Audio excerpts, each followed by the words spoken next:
जय श्री कृष्णा। राधे राधे। आप सभी का दिन शुभ और मंगलमय हो। आज 23 नवंबर 2025 रविवार का दिन है। आज की तिथि कृष्ण पक्ष की नवमी है जो पूरे दिन बनी रहेगी। आज सुबह 8:23 तक अनुराधा नक्षत्र रहेगा। उसके बाद ज्येष्ठा नक्षत्र प्रारंभ होगा। आज का योग सिद्धि योग है जो शुभ कार्यों के लिए अनुकूल माना जाता है। सूर्योदय सुबह 6:49 पर होगा और सूर्यास्त शाम 5:20 पर हो जाएगा। राहु काल आज शाम 4:02 से शाम 5:22 तक रहेगा। चंद्रमा पूरे दिन वृश्चिक राशि में ही संचर करेगा। आप सभी का हमारे YouTube चैनल पर हार्दिक स्वागत है। पिछली वीडियो में आपने जाना था कि किस प्रकार भगवान श्री कृष्ण और उनके बड़े भाई बलभद्र का अन्नप्राशन और नामकरण संस्कार हुआ था। आज का अध्याय में 18 में आप सुनेंगे भगवान श्री कृष्ण की नटखट मनमोह लेने वाली अद्भुत बाल लीलाओं की पवित्र कथा। भगवान नारायण कहते हैं, नारद, एक दिन नंद रानी यशोदा जी स्नान करने के लिए यमुना नदी के तट पर गई थी। उधर घर में नन्हे मधुसूदन श्री कृष्ण दही, माखन और दूध से भरे बर्तनों को देखकर बड़े खुश हो गए। जैसे किसी बच्चे को उसका मनपसंद खेल मिल जाए, वैसे ही कान्हा के चेहरे पर चमक आ गई। घर में जितना भी दूध, दही और मक्खन रखा था, सब पर उन्होंने भोग लगा दिया। यहाँ तक कि जो मिठाइयाँ और माखन मिश्री अलग से रखी थी, उन्हें भी बड़े मज़े से खा पी गए। फिर छोटे छोटे हाथों से अपने कपड़ों पर माखन पोंछते हुए वो अपने मुंह को साफ करने ही वाले थे कि तभी इधर यशोदा मैया स्नान करके वापस लौटी। घर में कदम रखते ही उन्होंने देखा सारे दूध, दही के मटके टूटे पड़े हैं, बर्तन एकदम खाली हो चुके हैं और माखन तो जैसे हवा हो गया हो। यह दृश्य देखकर यशोदा मैया का माथा ठनक गया। उन्होंने पास खेल रहे बाकी बालकों से पूछा, अरे बच्चों, ये कैसा कर्म हुआ? सच सच बताओ, ये शरारत किसने की है? बालक एक साथ बोल उठे, मैया, हम तो सच कह रहे हैं, तुम्हारा लाल ही सब खा गया, हमें तो चखने तक नहीं दिया। बालकों की बात सुनते ही यशोदा मैया का गुस्सा बढ़ गया। बड़ी बड़ी आंखें करके उन्होंने छड़ी उठाई और कान्हा के पीछे दौड़ी। उधर का गोविंद फुर्र हो गए, दौड़ते ऐसे जैसे आंगन की हवा भी न पकड़ पाए। अब सोचिए, जिन्हें ध्यान लगाकर भी बड़े बड़े योगी पकड़ नहीं पाते, जिन तक पहुँच पाना देवताओं के लिए भी कठिन है, वे नटखट श्याम यशोदा मैया से कैसे पकड़े जाते? यशोदा जी पीछे पीछे और लैलाधारी कान्हा आगे आगे। पीछा करते करते यशोदा मैया थक सी गई, शरीर पसीने से भीग गया, सांसें फूल गई और गुस्से में वो वहीं खड़ी रह गई। थकान और रोज से उनके ओठ, तालू और गला तक सूख गया।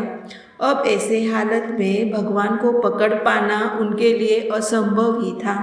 पर जब श्याम सुंदर ने अपनी मैया की यह दशा देखी, उनकी थकान, उनका प्यार, उनकी ममता, तो कृपालु श्री कृष्ण मुस्कुराकर खुद ही उनके सामने आकर खड़े हो गए।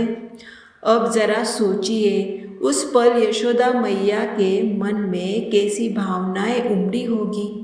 थकान भी, ममता भी, गुस्सा भी, और उस नटखट लाल को देखकर मन का सारा रोष जैसे पिघल सा गया हो। जिस घर में कई हफ्तों का जमा हुआ दूध, दही, घी, मक्खन और दूध से बनी मिठाइयाँ रखी हो और कोई बालक एक ही पल में सब चट कर जाए, तो भला कौन सी माँ के मन में चिंता नहीं होगी? अब जब अपना ही बच्चा इतनी बड़ी शरारत कर दे, तो उसे थोड़ा सुधारना, थोड़ा अनुशासन सिखाना भी तो जरूरी होता है ना। इसी विचार से यशोदा मैया ने मधुसूदन को पकड़कर घर के आंगन में एक वृक्ष के पास ले जाकर उसे वस्त्र से उसको पेड़ से बांध दिया। फिर उन्हें वहीं छोड़कर स्वयं घर के कामकाज में लग गई। उधर जगतपति परमेश्वर श्री हरि वहाँ नन्हा रूप धरे कान्हा शांत भाव से उसी वृक्ष के जड़ के पास खड़े थे। तभी भगवान के स्पर्श मात्र से वह पुराना ऊंचा और बहुत विशाल वृक्ष भयावह गर्जना करता हुआ धड़ाम से गिर पड़ा।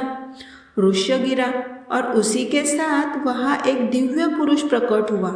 अत्यंत सुंदर रूप, बहुमूल्य आभूषणों से सजा हुआ, किशोर अवस्था जैसा तेज, तन पर स्वर्ण श्रृंगार की चमक। वह पुरुष प्रसन्न होकर जगदीश्वर श्री कृष्ण को प्रणाम करता हुआ मुस्कुराया और फिर प्रकाश की रेखा बनकर अपने लोक को लौट गया।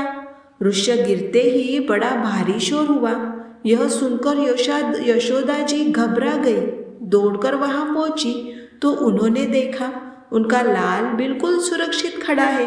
बस इतना देखकर ही उनका कलेजा शांत हुआ और उन्होंने अपने कान्हा को उठाकर सीने से लगा लिया। इतने में ही गोकुल के सभी गोप और गोपियां भी वहां पहुंच गई। सभी ने मिलकर यशोदा जी को डांटना शुरू कर दिया। नंद रानी, इतना छोटा सा तो बच्चा और इतनी बड़ी सजा, यह कहाँ की समझदारी है। सभी गोपियां प्यार के साथ बड़े पर थोड़े गुस्से में बोली, इतने वर्षों की मन्नतों और प्रार्थनाओं के बाद तुम्हें पुत्र मिला है। संसार में जो भी धन रत्न वैभव है सब बच्चों के लिए ही तो है, और तुमने उसी लाल को दही माखन के लिए पेड़ से बांध दिया। गोपियों की बातों में तंज भी था, ममता भी थी। अरे खाने पीने की चीजें न खाता तुम्हारा बालक तो वह चीजें किस काम की नहीं रहती। असली धन तो तुम्हारा श्याम है। जरा सोचो, अगर वृक्ष गिरते समय बालक को कुछ हो जाता तो फिर इन दही माखन का क्या करती। यह सुनकर नंद बाबा ने भी यशोदा जी को हल्का सा उलाहना दिया। ब्राह्मणों और बंधुओं ने बालक श्री कृष्ण को शुभ आशीर्वाद दिया और सबने मिलकर ब्राह्मणों से श्री कृष्ण का मंगल कीर्तन करवाया, जिससे गोकुल का आंगन फिर से मंगलमय हो उठा। नारद जी ने पूछा, हे भगवान, यह सुंदर दिव्य पुरुष कौन था जो गोकुल में इतने समय तक वृक्ष बनकर खड़ा रहा? उसे वृक्ष बनने का क्या कारण था? भगवान नारायण बोले, नारद, एक बार कुबेर का पुत्र नलकुबर अप्सरा रंभा के साथ नंदन वन में विहार करने गया। दोनों तरह तरह के आनंद में मग्न थे। उसी समय महर्षि देवल वहां से गुजरे। उनकी दृष्टि नलकुबर और रंभा पर पड़ी, पर दोनों ने मुनि को देखकर भी उनका सम्मान नहीं किया। इससे ऋषि अप्रसन्न हुए और बोले, तुम दोनों गोकुल में जाकर वृक्ष रूप धारण करो। जब श्री कृष्ण तुम्हें स्पर्श करेंगे तब तुम फिर अपने पहले वाले दिव्य रूप में लौट सकोगे। ऋषि ने रंभा से भी कहा, तुम मनुष्य योनि में जन्म लोगी, राजा जन्मेजय की सौभाग्यशालिनी पत्नी बनोगी, तुम्हें इंद्र का स्पर्श मिलेगा और फिर तुम स्वर्गलोक चली जाओगी। रंभा ने मनुष्य जन्म में भारत के राजा सुचंद्र की कन्या रूप में जन्म लिया और सचमुच जन्मेजय की महारानी बनी। जन्मेजय के अश्विन यज्ञ के समय इंद्र ने महारानी को स्पर्श किया, जिससे वह योग लाभ करके पुनः स्वर्गधाम को चली गई। भगवान बोले, नारद मुनि, इस प्रकार अर्जुन वृक्ष का गिरना, नलकुबर और रंभा का श्राप मुक्त होना, ये सब मेरे उन पुण्यदायक चरित्रों में से है जो जन्म मृत्यु और जरा जैसी बंधनों का नाश कर देते हैं। इसका वर्णन इसी रूप में किया गया है। भगवान ने कहा, अब मैं तुम्हें अपनी दूसरी लीलाएं भी सुनाता हूँ। वृंदावन में पहली बार गोचरण श्री राधा जी का आगमन और नंद जी से उनकी वार्ता। राधा जी का बालक कृष्ण को लेकर एकांत वन में जाना, फिर ब्रह्मा जी का प्राकट्य, उनकी स्तुति, वर प्राप्ति और श्री कृष्ण राधा का विवाह का वर्णन करता हूँ। भगवान नारायण कहने लगे, नारद, एक दिन नंद जी श्री कृष्ण को साथ लेकर वृंदावन पहुँचे। वहाँ भांडेर उपवन में उन्होंने गौओं को चराया। उसी स्थान पर एक सुंदर सरोवर था जिसमें स्वच्छ और मीठा जल भरा हुआ था। नंद जी ने गौओं को वहाँ का जल पिलाया और स्वयं भी पिया। इसके बाद वे अपने बालक कृष्ण को गोद में लेकर एक वृक्ष की जड़ के पास बैठ गए। उसी समय माया से मानव शरीर धारण करने वाले श्री कृष्ण ने अपनी दिव्य शक्ति से अचानक पूरे आकाश को बादलों में ढक दिया। नंद जी ने ऊपर देखा, आकाश पूरी तरह अंधकारमय हो गया था। तेज वर्षा के साथ अचानक बहुत प्रचंड हवा चलने लगी।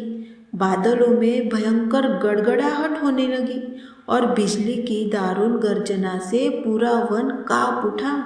मूसलाधार वर्षा हो रही थी, वृक्ष झुक रहे थे और उनकी डालियां टूट टूट कर गिर रही थी।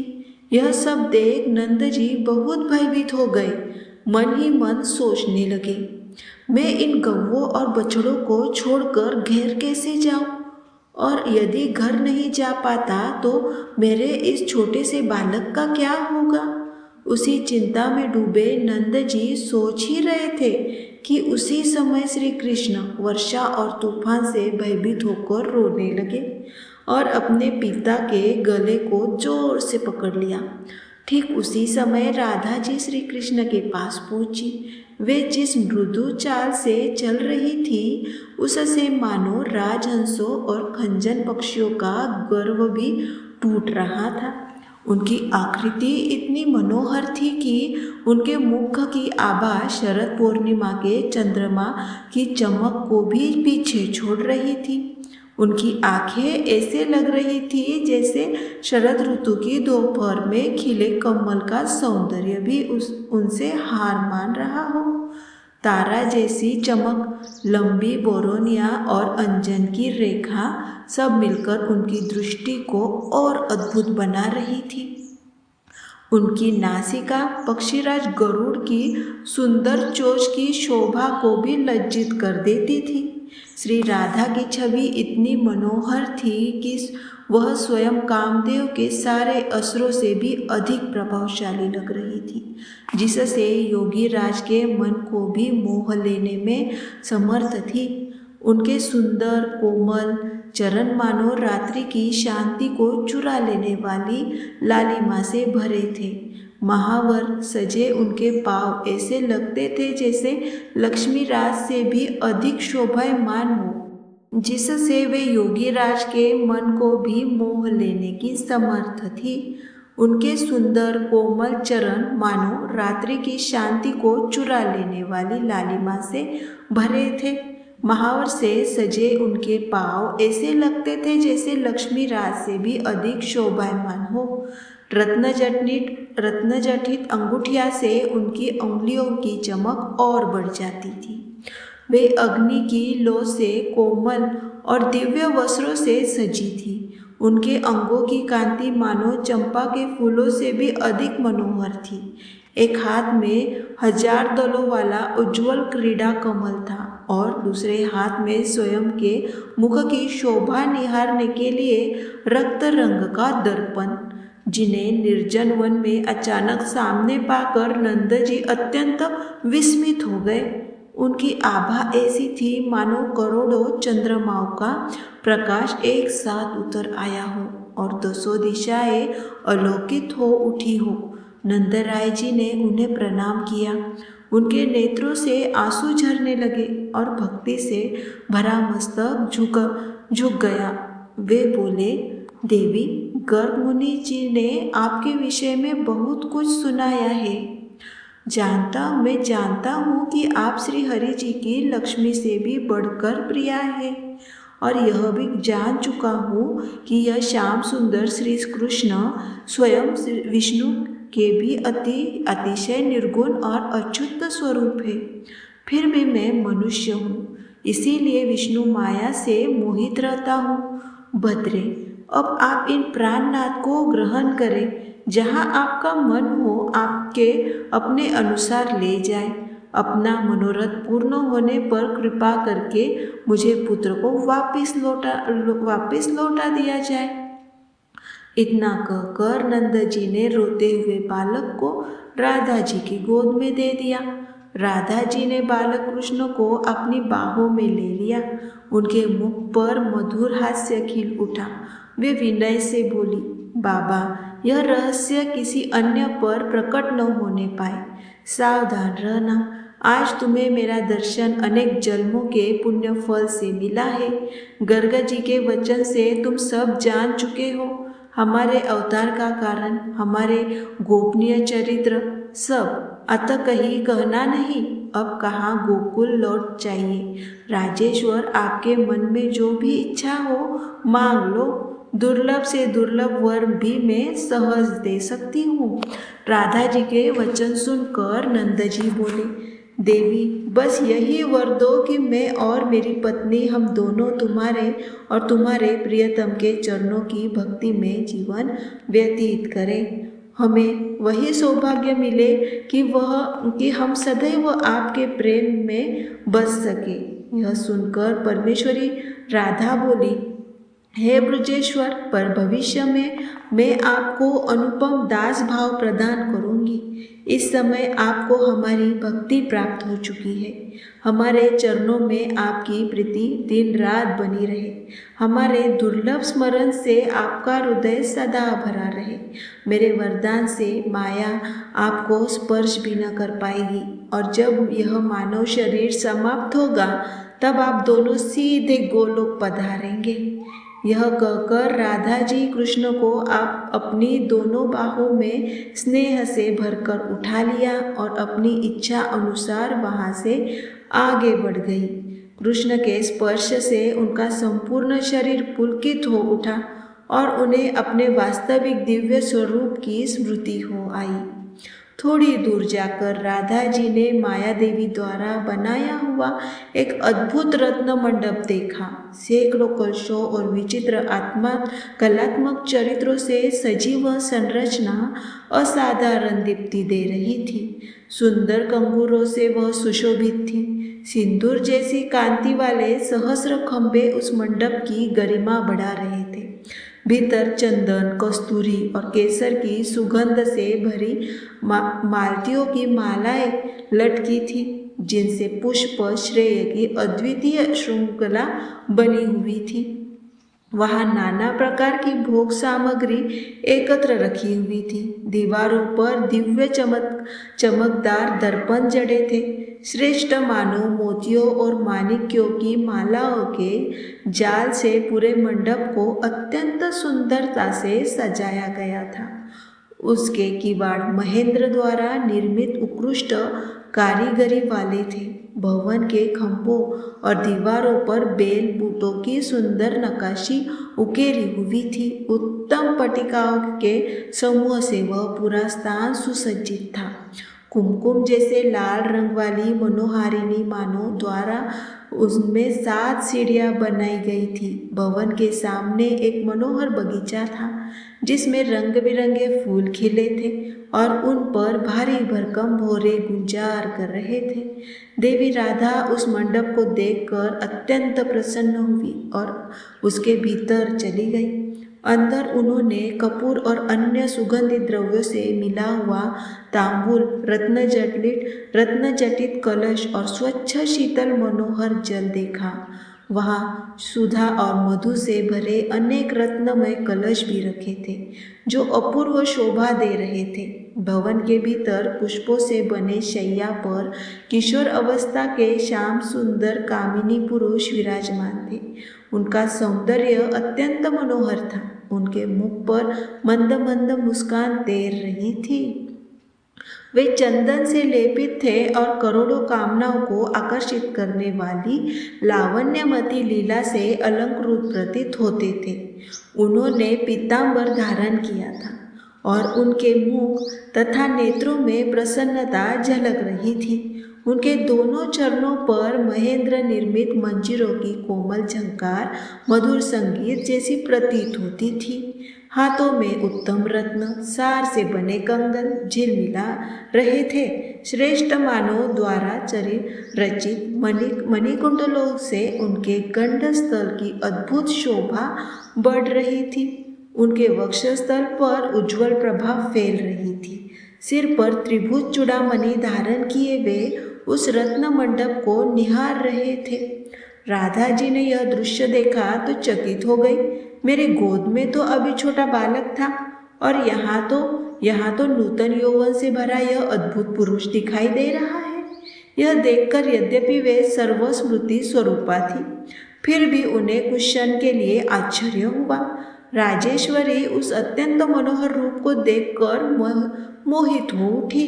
प्रेम और प्रसन्नता से भरकर वे उनके मुखचंद्र की सुधा को निहारने लगी, मानो उनकी मधुर छवि का पान कर रही हो।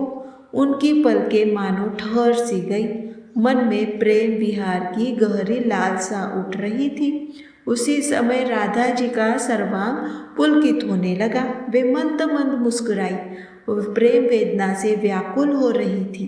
तभी तिरछी चितवन से अपनी ओर देखते हुए मुस्कुराते मुखारविंद वाली श्री राधा से श्री कृष्ण ने इस प्रकार कहा। श्री कृष्ण बोले, राधे, गोलोक में देवमंडली की भीतर जो वृत्तांत हुआ था उसका तुम्हें स्मरण है? प्रिय, पहले जो मैंने स्वीकार किया था उसे आज पूर्ण करूँगा। सुखी रहो राधे। तुम मेरे लिए प्राणों से भी बढ़कर प्रिय हो। जैसे तुम हो वैसे ही मैं हूँ। हम दोनों में तनिक भी भेद नहीं। जैसे दूध में सफ़ेदी, अग्नि में जलाने की शक्ति और पृथ्वी में गंध रहती है, उसी प्रकार मैं तुम में व्याप्त हूँ। साध्वी, जैसे आभूषण शरीर की शोभा बढ़ाते हैं, वैसे ही तुम मेरी शोभा हो। जब मैं तुमसे अलग होता हूँ तो लोग मुझे कृष्ण अर्थात कलुटे रूप में पुकारते हैं, और जब तुम साथ होती हो तो वही लोग मुझे श्री कृष्ण अर्थात शोभाशाली कहते हैं। तुम ही श्री हो, तुम ही संपत्ति हो और तुम ही आधार स्वरूपिणी हो। तुम सर्वशक्ति स्वरूपा हो और मैं अविनाशी सर्वरूप। जब मैं तेज स्वरूप होता हूँ तो तुम तेजो रूपिणी हो जाती हो। जब मैं शरीर स्वरूप होता हूँ तो तुम सुंदरी स्वरूपिणी होती हो। तुम्हारे सहयोग से ही मैं सदा सर्वस्वरूप हो जाता हूँ। ब्रह्मा, अनंत शिव, धर्म नर नारायण, ऋषि कपिल, गणेश और कार्तिकेय भी मेरे लिए प्रिय है। लक्ष्मी, सरस्वती, दुर्गा, सावित्री और प्रकृति देवियाँ भी मुझे अत्यंत प्रिय है। परंतु राधे, राधा नाम का उच्चारण करने वाले प्राणियों के समान मुझे कोई प्रिय नहीं। उपरयुक्त सभी देवता मेरे लिए प्राण के समान है, परंतु राधे, तुम तो मेरे लिए प्राणों से भी बढ़कर हो। वे सब तो अलग अलग स्थानों में स्थित थे, पर तुम तो मेरे वक्षस्थल में विराजमान हो राधे। मेरी चतुर्भुज मूर्ति जो अपनी प्रिया को वक्षस्थल पर धारण करती है, वही मैं श्री कृष्ण स्वरूप होकर सदा तुम्हारा भार वहन करता हूँ। जो व्यक्ति जीवन भर 16 उपचारों से मेरी सेवा करते हैं, उन पर जितनी मेरी प्रीति होती है, उससे भी अधिक प्रीति राधा नाम के उच्चारण से होती है। राधे, सच कहूँ, तुम मुझे जितनी प्रिय हो उससे भी अधिक प्रिय वह है जो राधा नाम का जाप करता है। राधा नाम का उच्चारण करने वाला पुरुष मुझे स्वयं राधा से भी अधिक प्रिय हो जाता है। ऐसा कहकर श्री कृष्ण उस मनोहर रत्न मंडप में विराजमान हो गए। तब राधिका जी भक्तिभाव से मस्तक झुकाकर अपने प्राणनाथ से बोली। राधा रानी ने भगवान श्री कृष्ण के आगे क्या कहा, उसका वर्णन आप अगले अध्याय में सुनेंगे। अगर आपको यह वीडियो पसंद आए तो इसे लाइक करें, कमेंट करें और अपने दोस्तों के साथ शेयर ज़रूर करें। और कमेंट में जय श्री कृष्णा ज़रूर लिखें।